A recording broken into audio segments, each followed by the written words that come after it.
5 তারিখ সকালবেলা 7:30টার দিকে বাড়ির থেকে বাইরে হয়েছে, সামনু গেছে সে একটা ব্যক্তিগত কাজে। সারাদিন কথা হয়েছে, রাত্র 9টা 14 অবধি আমার সঙ্গে লাস্ট কথা হয়েছে। তারপরের থেকে তার সঙ্গে আমার আর কোনো যোগাযোগ হয়েছে না।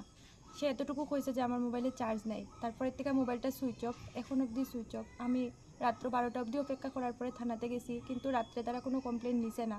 সকালবেলা 11টার পরে তারা কমপ্লেন নিছে, কিন্তু এখনও অবধি আমি কোনো সঠিক খবর পাইছি না।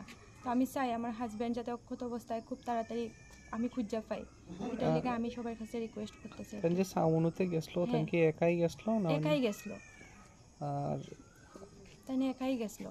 কি নাম তাই? অভিজিৎ পাল, ত্রিপুরা পুলিশেই চাকরি করে। কোন জায়গাতে আছেন এখন? এখন কৈলাসহর এসডিপি অফিসে পোস্টিং।